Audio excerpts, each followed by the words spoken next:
Everyone, today we are talking about class 3rd Hindi.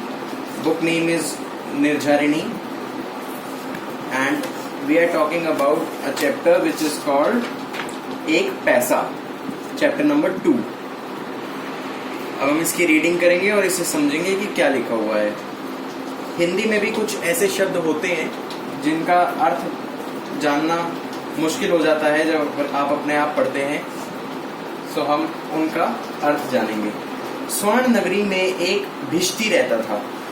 अब स्वर्ण नगरी जगह का नाम है और भिष्टी का अर्थ मैं आपको एग्जाम्पल से समझाता हूं. वैसे तो इसका अर्थ जो दिया गया है वो दिया गया है कि मांस से बने थैले में पानी ढोने वाला. अब मैं आपको एग्जाम्पल देता हूं. आप सबने एक मूवी देखी होगी केसरी. उसके अंदर एंड में जब फाइट हो रही होती है तो अक्षय कुमार अपने एक आदमी को कहता है कि सबसे बड़ा पुण्य का काम होता है किसी को पानी पिलाना.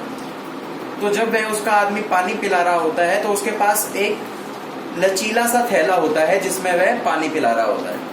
उस लचीले थैले को ही यहाँ पे आपको पहचानना है, क्योंकि जो उस लचीले थैले को लेके घूमता है और उसमें पानी ढोता है उसे ही भिष्टी कहते हैं.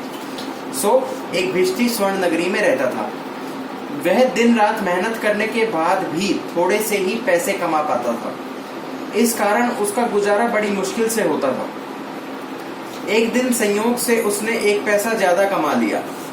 संयोग से मतलब बाय चांस और बाय कोइंसिडेंस या लक. तो एक पैसा उसने ज्यादा कमा लिया. वह रास्ते भर यही सोचता हुआ जा रहा था कि इस एक पैसे को कहाँ छिपाए. अचानक उसे राजमहल की दीवार दिखाई दी गई. राजमहल मतलब जहाँ पे राजा रहता है. वह पहुंचा और उसमें लगी ईंटों को देखने लगा. उन ईंटों में से एक ईंट कुछ ढीली हो रही थी. उसने ढीली ईंट को बाहर निकाला और उसके नीचे एक पैसे को छिपा दिया. अब जैसे कि आप यहाँ पिक्चर में देख सकते हैं, ये जो दीवार दिखाई गई है ये राजा के महल की दीवार है और इसमें से ये जो ईंट इसके हाथ में है ये ढीली थी, तो इसने निकाल के इसमें अपना वो जो एक्स्ट्रा एक पैसा था वह छुपा दिया. कुछ दिनों बाद भिष्टी की शादी हो गई. उसके थोड़े ही दिनों बाद स्वर्ण नगरी में एक मेला लगा.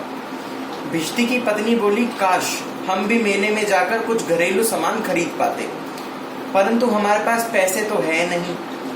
भिष्टी ने कहा, मेरे पास एक पैसा है, मैं अभी लेकर आता हूँ. ये उस समय की बात है जब एक पैसे की वैल्यू भी बहुत ज्यादा हुआ करती थी, क्योंकि जिस टाइम राजा महाराजा हुआ करते थे उस टाइम एक पैसे की वैल्यू भी गरीब के लिए बहुत ज्यादा हुआ करती थी. भिष्टी की पत्नी बोली, जल्दी आना. भीषण गर्मी में दौड़ता हुआ भिष्टी अपनी मंजिल की ओर बढ़ रहा था. भीषण गर्मी मतलब बहुत ज्यादा गर्मी.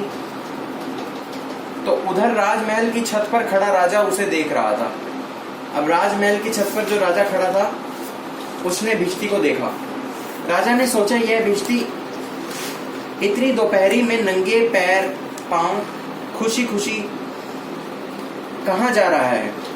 उसने भिष्टी को पकड़ने के लिए अपने सिपाही को उसके पीछे दौड़ाया. सिपाहियों ने भिष्टी को पकड़ लिया और कहा, चलो तुम्हें राजा ने बुलाया है.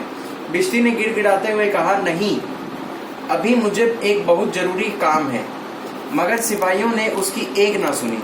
मतलब सिपाहियों ने बिना कुछ उसकी दलील सुने उसे पकड़ लिया और उसे जबरदस्ती राजा के पास ले आए.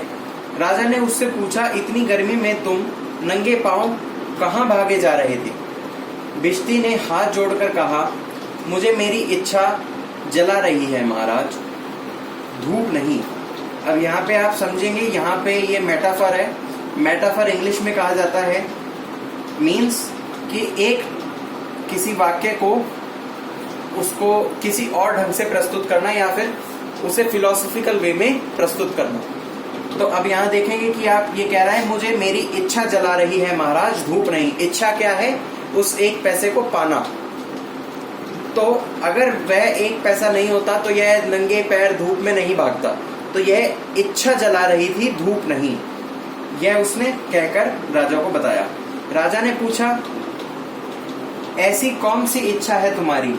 भिश्ती ने कहा, महाराज, आपके महल की उत्तरी दीवार में छिपे अपने खजाने को निकाल कर अपनी पत्नी का मन बहलाना चाहता हूँ। राजा ने पूछा, क्या तुम्हारा खजाना बहुत बड़ा है? भिश्ती ने गर्व से कहा, हाँ महाराज, पूरा 1 पैसा है। 1 पैसा? राजा का मुंह खुला रह गया। भिश्ती ने कहा, हाँ महाराज, मैं उससे कई चीजें खरीदकर अपनी पत्नी को खुश कर सकता हूँ। ओह! राजा ने लंबी हुंकार भरी, हुंकार मतलब तेज बोला, और बोला, मैं तुम्हें 1 पैसा दे देता हूँ, तुम्हें उत्तरी दीवार तक जाने की जरूरत नहीं। राजा ने भिश्ती को 1 पैसा दिया और कहा, अब तुम अपने घर जाओ। भिश्ती ने 1 पैसा पकड़ते हुए कहा, आज जो दे रहे हैं वह तो ठीक है, लेकिन मैं अपना 1 पैसा भी ले आऊंगा।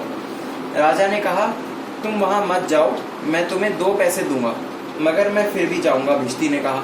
यह सुनकर राजा सोच में पड़ गया। उसने पैसों की संख्या 2 से 3, 3 से 4, 4 से 1000 और लाखों तक पहुंचा दी, मगर भिश्ती ने अपना 1 पैसा छोड़ना मंजूर नहीं किया।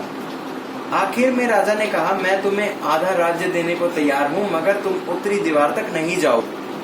भिश्ती ने आखिर मन बना ही लिया आधा राज्य लेने का। राजा बोला, भिश्ती, अब तुम राजा बन गए हो, बताओ कौन सा भाग लेना चाहोगे? भिश्ती ने पल भर में सोचा और कहा, महाराज, मैं राज्य की उत्तरी भाग लेना चाहूंगा। आखिरकार राजा ने हार स्वीकार कर ली और भिश्ती को महल का उत्तरी भाग दे दिया।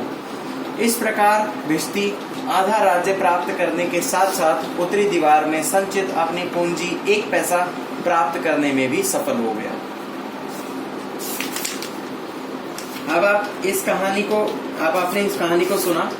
आप इस कहानी का मोराल जो हम कहते हैं, या फिर इस कहानी से आपने क्या सीख ली, वो यह थी कि जो आपका कमाया हुआ पैसा होता है वह और किसी के कितने भी ज्यादा पैसों से बहुत बड़ा होता है। चाहे आपने 1 रुपया अपनी मेहनत से कमाया है, तो वह किसी के लाखों करोड़ों रुपए के बराबर भी नहीं है, क्योंकि वह आपकी खुद की मेहनत थी। सो इस कहानी को आपने पढ़ा और जाना कि खुद के कमाए हुए पैसे की वैल्यू क्या होती है। सो गाइज, आई होप आपको ये स्टोरी बहुत अच्छे से समझ में आई होगी। यहाँ पे आपको कुछ एक्सरसाइजेस दी गई हैं, जैसा कि आप देख सकते हैं। ट्राई कीजिए, बच्चे इसको खुद पढ़ें और फिर इसका आंसर आप लोगों को बताएं।